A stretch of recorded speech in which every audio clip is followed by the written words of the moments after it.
فجر میں مسجد میں کیوں نہیں آتی؟ ان کو اس کا غم نہیں ہے کہ ہمارا نوجوان موبائل پہ بیٹھ کے ساری رات کیا کرتا رہتا ہے، یہ سڑکوں پہ کہاں گھومتا پھرتا ہے، کس سے بات کر رہا ہے، کس سے گپ شپ لگا رہا ہے؟ اس کے دل میں اللہ اور اس کے نبی کی محبت زیادہ ہے یا اس کے دل میں دنیا کی محبت زیادہ ہے؟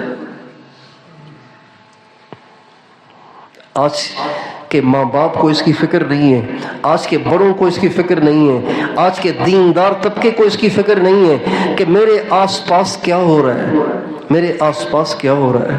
میرے دوستو، جب دین کی محنت ہوگی تو اللہ تعالیٰ ہمارے گھروں میں مجاہدین پیدا کریں گے، مبلغین پیدا کریں گے، راتوں کو اٹھ کے اللہ کے سامنے رونے والے پیدا کریں گے، علماء پیدا کریں گے، حفاظ پیدا کریں گے، اولیاء پیدا کریں گے۔ لیکن آج معاملہ برعکس ہے۔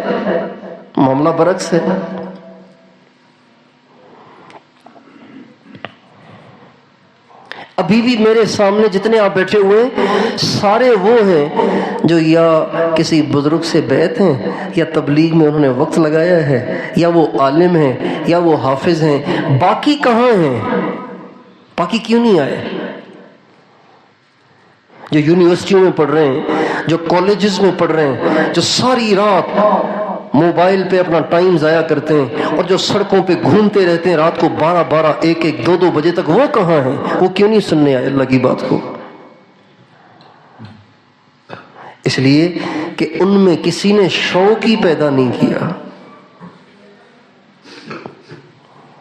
ان میں کسی نے شوق ہی پیدا نہیں کیا۔ آج ہماری نوجوان نسل کے سامنے صرف دنیا ہے، بس دنیا کے سوا ان کے سامنے کچھ نہیں ہے۔ یعلمون ظاہرا من الحیات الدنیا وہم عن الآخرۃ ہم غافلون۔ اللہ تعالیٰ فرماتے ہیں ان کو دنیا کے سوا کچھ پتہ نہیں، ان کے سامنے بس دنیا کی 4 دن کی چاندنی ہے، دنیا کی لڑکیاں، دنیا کی خوبصورتی، دنیا کی زیب و زینت، دنیا کا موبائل، دنیا کی گاڑی، دنیا کا بنگلہ، دنیا کا پیسہ، بس یہی ان کے سامنے ہے۔ ان کو کیا پتہ جنت کیا ہے، ان کو کیا پتہ جہنم کیا ہے، ان کو کیا پتہ جب اللہ کے سامنے پیشی ہوگی تو اس کا کیا حشر ہوگا، ان کو کیا پتہ جب اللہ حساب لے گا۔ وجوہ یومئذ ناظرہ الی ربها ناظرہ ووجوہ یومئذ باسرہ تظن ان یفعل بها فاقرہ۔ اللہ تعالیٰ فرماتے ہیں کچھ لوگ قیامت کے دن ایسے ہوں گے جن کے چہرے سبز و شاداب ہوں گے اور وہ اللہ کو دیکھ رہے ہوں گے، اور کچھ چہرے ایسے ہوں گے جو مرجھائے ہوئے ہوں گے، ان کے چہروں پہ کوئی چمک نہیں ہوگی، ان کے چہروں پہ سیاہی ہوگی، اور یہ وہ ہوں گے جنہوں نے دنیا میں اللہ کو ناراض کیا ہوگا۔ ان الابرار لفی نعیم وان الفجار لفی جحیم یصلونها یوم الدین وما هم عنها بغائبین وما ادراک ما یوم الدین ثم ما ادراک ما یوم الدین۔ اللہ تعالیٰ فرماتے ہیں نیک جائیں گے جنت میں اور بدکار تو جہنم میں جائیں گے، اور وہ جہنم سے بچ نہیں سکتے ہیں، اور ان کا حساب قیامت کے دن ہوگا۔ تمہیں کیا خبر کہ وہ قیامت کا دن کتنا سخت ہے۔ وما ادراک ما یوم الدین ثم ما ادراک ما یوم الدین۔ حساب کا دن بڑا زبردست دن ہے، تمہیں کیا خبر وہ حساب کا دن کیا ہے۔ یوم لا تملک نفس لنفس شیئا والامر یومئذ للہ۔ اس دن کوئی کسی کے کام نہیں آئے گا، سب یہیں پڑا رہے گا۔ ہماری نوجوان نسل اس سے نا آشنا ہے، ان کو جنت کا شوق نہیں ہے، ان کو دنیا کا شوق ہے۔ ان کو دنیا میں عزت چاہیے، دنیا میں شہرت چاہیے، دنیا میں فالوور چاہیے، دنیا میں لائکس چاہیے، فالوور چاہیے، سبسکرائبر چاہیے، شہرت چاہیے، حکومت چاہیے، کرسی چاہیے، عہدہ چاہیے۔ یہ آج کی ہماری ساری نوجوان نسل کے اندر کا حال ہے، اس لیے کہ ہم نے محنت ہی نہیں کی، ہم ذہنی نہیں بناتے، ہم اپنے بچوں پہ محنت ہی نہیں کرتے، ہم اپنے بچوں کا ذہنی نہیں بناتے، ہم اپنے بچوں کو اللہ والوں کے قریب نہیں کرتے۔ اور معذرت کے ساتھ پختون قوم میں دین کا جو زوال آیا ہے نا، پختون قوم میں جو دین کا زوال آیا ہے، اس کی دو وجہ ہیں۔ پختون قوم میں جو دین کا ایک دم زوال آیا ہے، جو انحطاط آیا ہے، ورنہ آپ تو دنیا میں سب سے زیادہ دیندار تھے، آپ کے آباء و اجداد تو سب سے زیادہ مضبوط ایمان والے تھے، آپ کی عورتیں تو سب سے زیادہ پردہ دار تھیں، لیکن پختون قوم میں جو دین کا زوال اور انحطاط آیا، وہ پتہ ہے کہاں سے آیا؟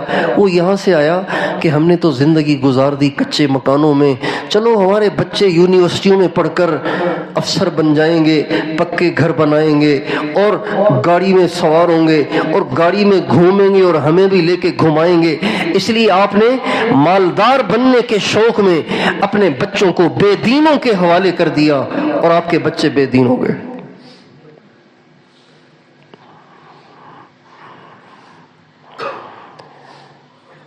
اسکول کی تعلیم پڑھنا ناجائز نہیں تھا، لیکن اسکول کی تعلیم نے اور اسکول کی تعلیم پڑھانے والے بے دینوں نے ہماری نسل کو بے دین بنا دیا۔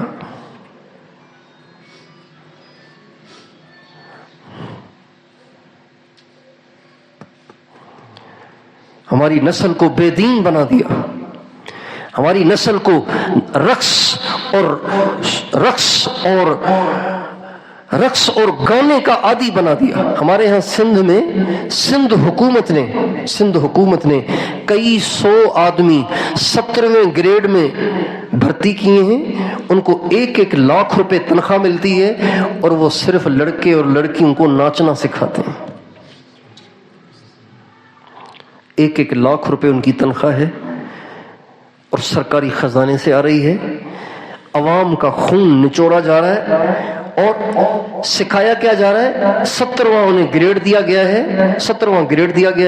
1-1 لاکھ روپے ان کی تنخواہ ہے، ان کا اس کے سوا کوئی کام نہیں کہ ان کو بے حیا اور بے غیرت بناؤ۔ ہم سو رہے ہیں، آپ سب سو رہے ہیں، ہم سب سو رہے ہیں، ہمیں اس کا غم نہیں ہے کہ ہماری نسل دین سے دور کیوں ہے، ہم دین سے دور کیوں جا رہے ہیں۔ کیا آپ کے اس گاؤں میں سارے مسلمان نمازی ہیں؟ کیوں نہیں ہیں؟ یہ بے نمازی کہاں سے ہو گئے؟ پہلے تو بے نمازی نہیں تھے، یہ کہاں سے بے نمازی آ گئے؟ یہ آسمان سے اترے؟ نہیں، یہ بھی یہیں کی کسی ماں نے جنے ہیں، کسی باپ نے جنے ہیں۔ اس باپ نے ان بچوں کا ذہن نہیں بنایا کہ بیٹا جب حی علی الصلاۃ کی آواز لگے تو جہاز بھی رک جانے چاہیے، ٹرین بھی رک جانی چاہیے۔ جب بیت اللہ کا طواف رک جاتا ہے تو ہماری دکان کیوں نہیں بند ہو سکتی؟ ہمارے دفتر کیوں نہیں بند ہو سکتے؟ ہماری گاڑی کیوں نہیں ٹھہر سکتی؟ بیت اللہ کا طواف رات کو بھی چلتا ہے، دن کو بھی چلتا ہے، بارش میں بھی چلتا ہے، سردی میں بھی چلتا ہے، گرمی میں بھی چلتا ہے۔ کوئی موسم ایسا نہیں جس میں بیت اللہ کا طواف رک جائے۔ لیکن جب حی علی الصلاۃ، آؤ نماز کی طرف، جب یہ آواز لگتی ہے تو بیت اللہ کا طواف بھی رک جاتا ہے۔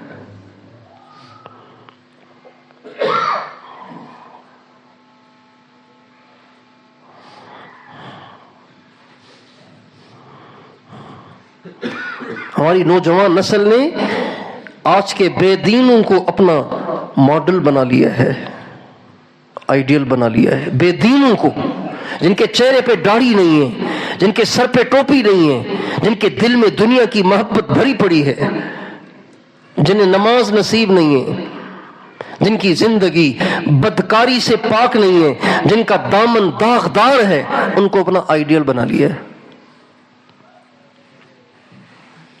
یہ ہیں ہمارے لیڈر، ان کو بنایا لیڈر۔ میرے دوستو، ہمارے لیڈر حضرت محمد صلی اللہ علیہ وسلم ہیں، جن پہ کوئی انگلی نہیں اٹھا سکتا۔ وَأَحْسَنَ مِنْكَ لَمْ تَرَ قَطُّ عَيْنِي وأجمل منك لم تلد النساء خلقت مبرأ من كل عيب كأنك قد خلقت كما تشاء. ہمارے لیڈر وہ ہیں، ہمارے قائد وہ ہیں، ہمارے امام وہ ہیں جن سے زیادہ حسین کسی ماں نے جنا ہی نہیں، جن سے زیادہ جمال والا، جن سے زیادہ جمال والا کسی آنکھ نے دیکھا نہیں، اور اللہ پاک نے ان میں کوئی عیب رکھا نہیں. ہمارے آئیڈیل تو وہ ہیں، ہمارے قائد تو وہ ہیں. ہم تو سرکار مدینہ کے پیچھے ہیں، ہم تو انہی کے نقش قدم پہ چلنے کی کوشش کریں گے. وہ با اخلاق تھے، ہم با اخلاق بنیں گے. وہ نماز کے پابند تھے، ہم نماز کے پابند بنیں گے. ان کی زبان کبھی کسی کی دل آزاری کا باعث نہیں بنتی تھی، ہماری زبان بھی کسی کی دل آزاری کا باعث نہیں بنے گی. وہ بڑوں کا ادب کرتے تھے، ہم بھی بڑوں کا ادب کریں گے. وہ چھوٹوں پہ شفقت کرتے تھے، ہم بھی چھوٹوں کی شفقت پہ شفقت کریں گے. وہ اہل دین کی قدر کرتے تھے، ہم بھی اہل دین کی قدر کریں گے. وہ کبھی جھوٹ نہیں بولتے تھے، ہم بھی نہیں بولیں گے. وہ کبھی کسی سے لڑتے نہیں تھے، ہم بھی نہیں لڑیں گے. وہ کسی سے بدتمیزی نہیں کرتے تھے، ہم بھی کسی سے بدتمیزی نہیں کریں گے. وہ اپنے پر زیادتی کرنے والے کو معاف کرتے تھے، ہم بھی معاف کریں گے. ہم تو اپنے نبی کے پیچھے چلیں گے. یہ ذمہ داری ہے ہر مسلمان کی کہ اپنا بھی یہ ذہن بنائے، ہر ایک کا یہ ذہن بنائے.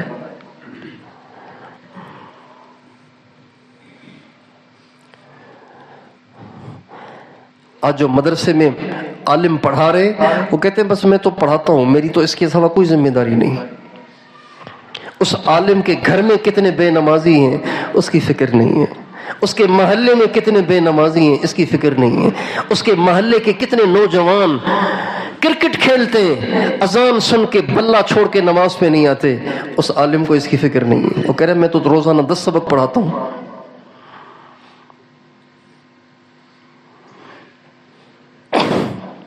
دین دیکھیں، ایک اہم بات، دین جو ہے نا، دین کسی روٹین کا نام نہیں ہے. دین ہر حال میں اللہ کے حکم کا نام ہے. دین روٹین کا نام نہیں ہے. اس موقع پر کیا کرنا ہے، اس موقع میں اللہ کا کیا حکم ہے، اس کا نام دین ہے. ایک آدمی نے دیکھا کہ ایک بڑے میاں، مسجد کے پاس ایک کنواں ہے، مسجد کے پاس ایک کنواں ہے، ایک بڑے میاں، اس کی آنکھوں میں بینائی نہیں، نابینا ہے، وہ آ رہے ہیں اور وہ سیدھے کنویں کی طرف آ رہے ہیں. ایک آدمی نے دیکھا کہ وہ کنویں کی طرف جا رہے ہیں، لیکن اس کی 39 دن سے تکبیر اولیٰ فوت نہیں ہوئی. آج 40واں دن ہے تکبیر اولیٰ کا. آج تکبیر اولیٰ کا کون سا دن ہے؟ 40واں دن ہے. ادھر نابینا کنویں کی طرف جا رہا ہے اور 90% گمان ہے کہ یہ کنویں سے لگ کر گر جائے گا، ہلاک ہو جائے گا. ادھر تکبیر اولیٰ ہے. تکبیر اولیٰ دنیا مافیا سے بہتر ہے. جو 40 دن تکبیر اولیٰ کے ساتھ نماز پڑھے اسے 2 پروانے ملتے ہیں، جہنم کی آگ سے نجات کا اور نفاق سے برات کا.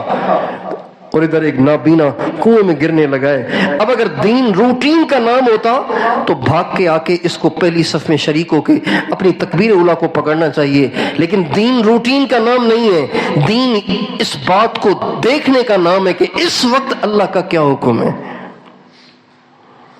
جو روٹین کے دین پہ چلے گا وہ تکبیر اولیٰ پکڑے گا، لیکن جو اللہ کا حکم پہچانے گا وہ کہے گا تکبیر اولیٰ دوبارہ مل جائے گی. اس کی جان کو بچانا زیادہ ضروری ہے. اب جتنے دیندار ہیں وہ روٹین کے دین پہ چل رہے ہیں، روٹین کے دین پہ چل رہے ہیں. جس کو اللہ نے نماز کی توفیق دی ہوئی ہے وہ نماز سے آگے بڑھنے کو تیار نہیں ہے. جس کو اللہ نے تدریس کی خدمت میں لگایا ہے وہ تدریس کی خدمت سے آگے پیچھے ہونے کو تیار نہیں ہے. جس کو اللہ نے تبلیغ میں لگایا ہے وہ تبلیغ کے نظام سے آگے پیچھے ہونے کو تیار نہیں ہے.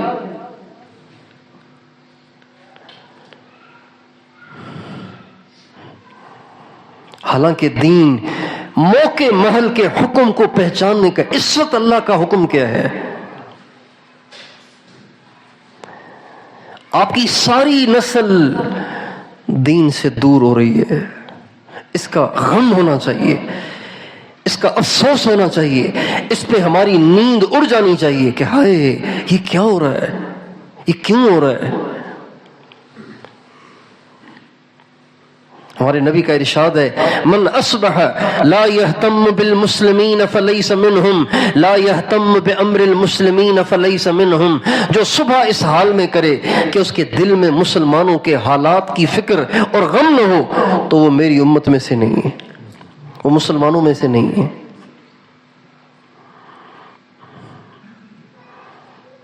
میرے دوستو،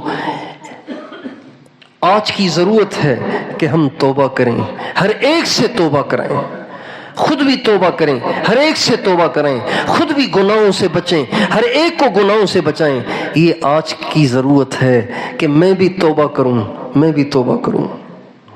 مصلی پہ نماز پڑھانے والا بھی توبہ کرے کہ آج کے بعد میں کسی کو دھوکہ نہیں دوں گا، آج کے بعد میں کسی سے غلط بیانی نہیں کروں گا، آج کے بعد میں کبھی موبائل کا غلط استعمال نہیں کروں گا، آج کے بعد میں کسی سے بدتمیزی نہیں کروں گا، آج کے بعد میں کسی سے لڑائی جھگڑا نہیں کروں گا، آج کے بعد میں کسی کا دل نہیں دکھاؤں گا، اور ہر ایک کی فکر کروں گا۔ یہ ہر ایک کو توبہ کرنے کی ضرورت ہے۔ آپ سارے دوستوں سے درخواست ہے، ملک کے حالات آپ کے سامنے ہیں، سارا ملک پریشان ہے۔ الیکشن سے پہلے ہم سوچ رہے تھے کہ الیکشن ہوں گے تو حالات اچھے ہو جائیں گے، لیکن الیکشن کے بعد حالات اور خراب ہو گئے، پریشانیاں اور بڑھ گئیں، مسائل اور بڑھ گئے، آپس کی لڑائیاں اور بڑھ گئیں۔ مولانا یوسف صاحب رحمۃ اللہ علیہ فرماتے تھے مجھے سب سے زیادہ اللہ کے عذاب کے اترنے کا ڈر اس وقت لگتا ہے جب الیکشن ہوتا ہے، اس لیے کہ الیکشن میں مسلمان کو برا بھلا کہتا ہے، مسلمان پہ الزام تراشیاں کرتا ہے، مسلمان کے خلاف محاذ آرائیاں کرتا ہے، مسلمان کو برا بھلا کہتا ہے برسر عام کھڑے ہو کر اسٹیج پر۔ تو اس وقت مجھے ڈر لگتا ہے کہ اللہ کا عذاب اب آیا اور اب آیا۔ ان سارے حالات کے ٹھیک ہونے کی صرف ایک سبیل ہے، ہم توبہ کریں، ہم توبہ کریں، ہم توبہ کریں۔ ہم سب ایک کشتی کے سوار ہیں، اور اس کشتی میں کسی ایک نے سوراخ نہیں کیا، ہم سب نے سوراخ کیا ہے، ہم سب نے سوراخ کیا ہے۔ اب اگر یہ کشتی ڈوبے گی تو ہم سارے ہی ڈوبیں گے، ایک نہیں ڈوبے گا، صرف سوراخ کرنے والا نہیں ڈوبے گا، سوراخ نہ کرنے والے بھی ڈوبیں گے۔ اس لیے بھائیو توبہ کریں ہم۔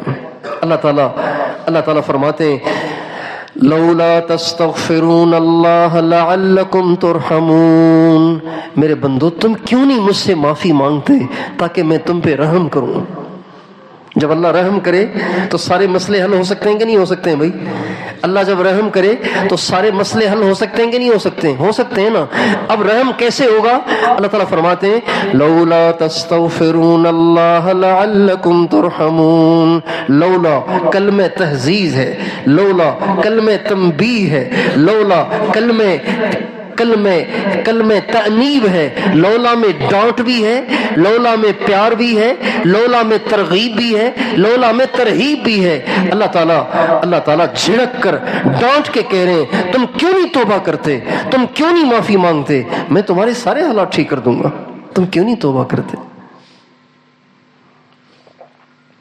اس لیے میں بھی توبہ کرتا ہوں، آپ بھی کر لیں، خود بھی کریں، اپنے سارے گھر سے کرائیں، عورتوں سے بھی کرائیں، مردوں سے بھی کرائیں، بچوں سے بھی کرائیں، اور اپنے پورے معاشرے اور ماحول میں ایسی محنت کریں کہ آپ کے ماحول میں کوئی بے نمازی نہ رہے، کوئی ایسا نہ رہے کہ جو دنیا کا دیوانہ ہو، ہر ایک ایسا ہو کہ جس کے دل میں اللہ اور اس کے نبی کی سچی محبت ہو۔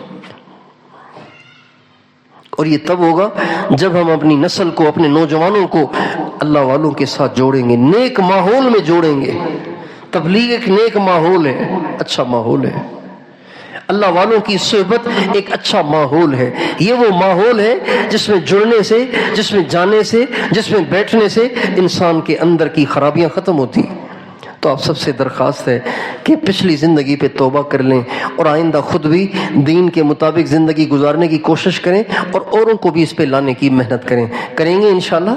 اللہ تعالیٰ مجھے اور آپ کو سچی توبہ کی توفیق عطا فرمائے۔